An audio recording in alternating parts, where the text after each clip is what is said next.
નસવાડી તાલુકામાં શિક્ષકોની ઘટ, શાળાના જર્જરિત ઓરડા અને ટ્રાન્સપોર્ટેશનની સુવિધા ચાલુ કરવા જય આદિવાસી મહાસંઘ દ્વારા આવેદનપત્ર આપવામાં આવ્યું. સરકાર સુધી અવાજ પહોંચે તેને લઈને આદિવાસી રીત રિવાજ મુજબ ઢોલ નગારા સાથે આવેદનપત્ર આપવા લોકો પહોંચ્યા હતા.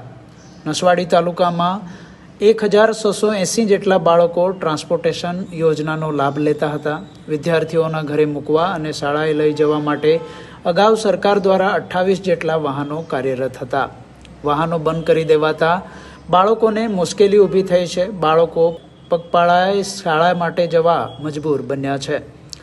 સરકારે વાહનનું ટેક્સી પાર્સિંગ માંગતા વાહન ચાલકોએ વાહન બંધ કરી દીધા હોવાનું જાણવા મળી રહ્યું છે. હાલમાં વરસાદની ઋતુ હોવાથી રોડ પર બનાવવામાં આવેલા નાળા પર પાણી આવી જાય છે. 3 કિમી જેટલા અંતરથી બાળકો હાલમાં ચાલતા આવે છે.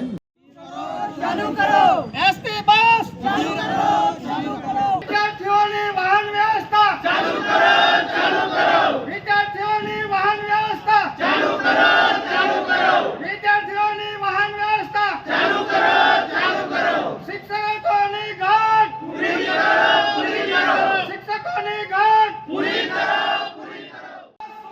ચાલુ કરો શિક્ષકોની ઘટ પૂરી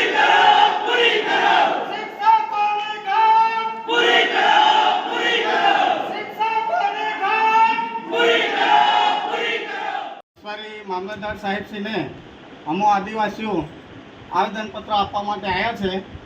અને જે શિક્ષકોની ઘટ હોય અમારા તાલુકામાં, અને બીજું કે શાળાઓ જે ભણવા માટે બાળકો છે એ ઓરડાઓ બી જર્જરિત હાલતમાં જ હોય. અત્યારે પાણી ટપકે છે, એ બી નવા બનાવવા માટે અમારી માંગ છે. અને આ બાબત અમે વારંવાર રજૂ કરતા હોવા છતાં પણ સરકારને ઊંઘ ઉડતી નથી. એટલા માટે અમે ઢોલી અને શહેરાઈ ઢોલ વગાડીને સરકારની આંખો ઉખેરવા માટે આવ્યા છે આજે. અને આ આવેદનપત્ર અમે મામલતદાર સાહેબ દ્વારા માનનીય મુખ્યમંત્રી સાહેબ તેમજ રાજ્યપાલ સાહેબ તેમજ જિલ્લા કલેક્ટર અને રાજ્યના મુખ્ય શિક્ષણ મંત્રી સાહેબને આ બધાને અમે ફોરવર્ડ કરવાના છે. અત્યારના ડિજિટલ ગુજરાતમાં અમને આ સુવિધા ના મળતી હોય તો ડિજિટલ ગુજરાત કઈ રીતના કહી શકાય? અને સરકારનું એક સૂત્ર છે કે સૌનો સાથ સૌનો વિકાસ. તો આ બધી બાબતોની અસુવિધાને અમને એવું લાગી રહ્યું છે કે અમારા જોડે અન્યાય થયો છે, અમારો વિકાસ થતો નથી. આ ઘટનાને લઈને મહા આદિવાસી સંઘ પ્રમુખ અરવિંદભાઈ ભીલનું શું કહેવું છે, તથા આદિવાસી આગેવાન પિન્ટુભાઈ ડુભીલનું શું કહેવું છે, અને સામાજિક આગેવાન અલ્પેશભાઈ રાઠવા તથા આદિવાસી યુવાન અલ્પેશભાઈનું શું કહેવું છે, આવો જોઈએ વિડીયોમાં. જોહાર, જય આદિવાસી. આજ રોજ નસવાડી તાલુકા સેવા સદનમાં મામલતદાર સાહેબશ્રીને અમે સમસ્ત આદિવાસી એકતા મહાસંઘ દ્વારા એક આવેદનપત્ર આપવામાં આવ્યું છે. એમાં અમારો સ્પષ્ટ ઉલ્લેખ છે કે અમારા જે વિદ્યાર્થીઓ છે, જે 1660 જેટલા વિદ્યાર્થીઓએ અત્યારે જે ટ્રાન્સપોર્ટેશનની સુવિધાના લીધે જે પગપાળા જાય છે, જે 5-3 કિલોમીટર સુધી જે ચાલતા જાય છે, એમાં અમારા આદિવાસી બાળકોને ભણવાનો ઉત્સાહ છે, જાગૃતતા છે. જ્યારે અમારા બાળકોને નદી નાળા ઓળંગીને જવું પડે છે, તો આવા સમયની અંદર જે ટ્રાન્સપોર્ટની સુવિધા જે સરકારશ્રીએ એક પ્રશ્ન નાનકડો કીધો છે કે જે ટેક્સી પાર્કિંગ મૂકો, તો એની જગ્યાએ જે છોટાઉદેપુર જિલ્લામાં સમગ્ર સરકારી કર્મચારીઓએ બિન ટેક્સી પાર્કિંગની ગાડીમાં સર્વિસ કરે છે, જ્યારે અમારા વિદ્યાર્થીઓ કેમ ટેક્સી પાર્કિંગની અંદર? આ એક અમારો નાનકડો પ્રશ્ન છે. અને આ પ્રશ્ન સરકાર છે નાના મોટા હલ કરી અને ફરીથી જે રીતે સુવિધા ચાલતી હતી એ રીતે સુવિધા ચાલુ કરે એવી અમારી સરકારશ્રીને માંગ છે.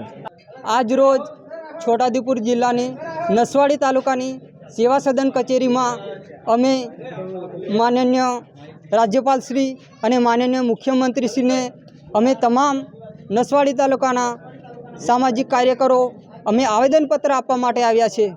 અમારા નસવાડી તાલુકામાં શિક્ષકોની ઘટ છે અને શાળાના ઓરડાઓ પણ જર્જરિત હાલતમાં છે.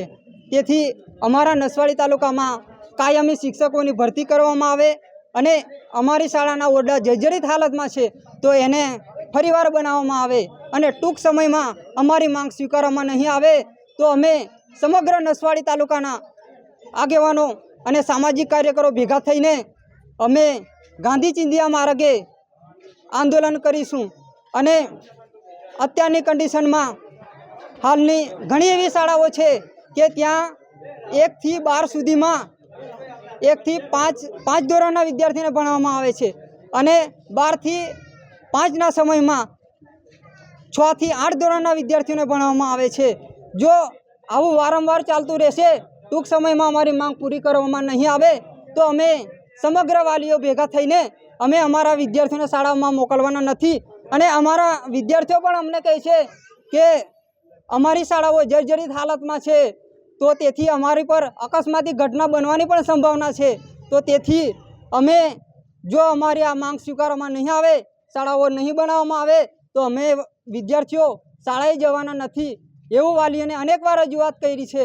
તેથી અમે સમગ્ર વાલીઓ ભેગા થઈને અમે અમારા વિદ્યાર્થીઓને શાળામાં મોકલવાના નથી અને જો આવનાર સમયમાં અમારી માંગ સ્વીકારવામાં નહીં આવે તો અમે ગાંધી ચિંધ્યા માર્ગે અને અમારા સમાજના અગ્રણી એવા બિરસા મુંડાના માર્ગે અમે સામાજિક આગેવાનોને સાથે રાખીને અમે સૌથી મોટું વિશાળ પ્રમાણમાં જન આંદોલન કરીશું।